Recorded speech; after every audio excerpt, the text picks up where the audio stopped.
Gerald, he watches the church.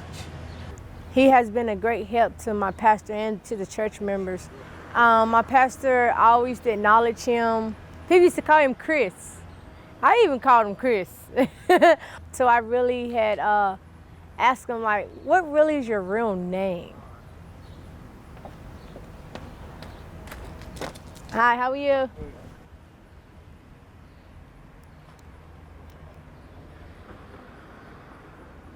I met them in the eastern part of Durham. I was doing work one day, me and my honey, to the church.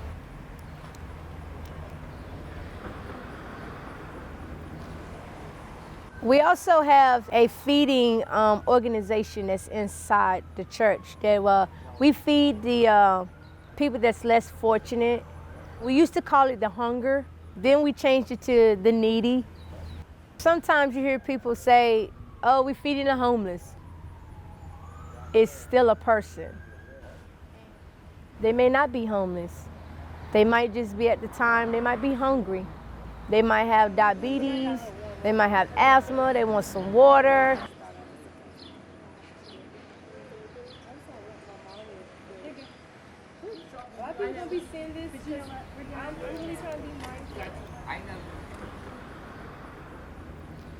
We say one thing. He's want to say something. Come on and say it, Gerald. Hallelujah. Yeah, I'm a homeless alcoholic. My name, I've been in the hospital. But you could be worse.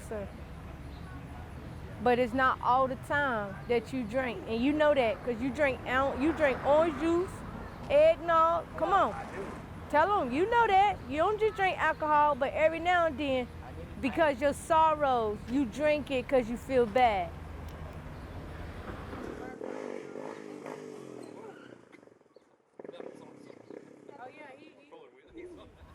When we were over in Iraq, I didn't really see how it would constitute me getting medals and ribbons and being perceived as a hero.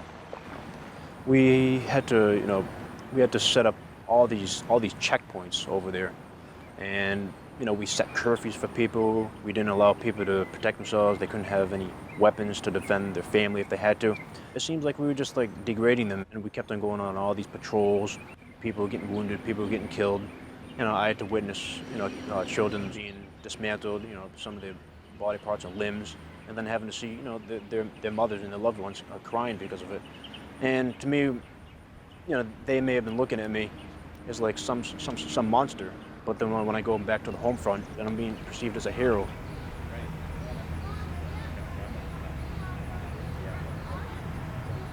Ain't nothing but the good Lord that kept. Hey! Come here! I can't think of his name. That's Cat's son. Rio! Rio! That's my word on my son. Rio, watch your mouth. Why you sitting there talking junk and didn't even come down there and give me no hug and that? Last time I seen you, you know how you been. My family didn't know that I was staying in the park. I had got sick. In the mix of that, it put me out of work for a good while after that. When I got padlocked out of my house, I went to the park. At that time, I was praying, and people began to come down there and just listen to me while I was praying, and begin to just make a shield, like I feel like protection.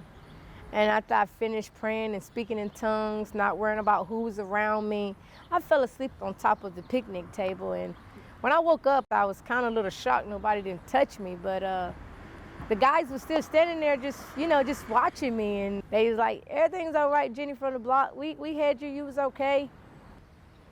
You're gonna go through something and God's trying to get the best out of you, then sometimes you just have to be just quiet and be humble.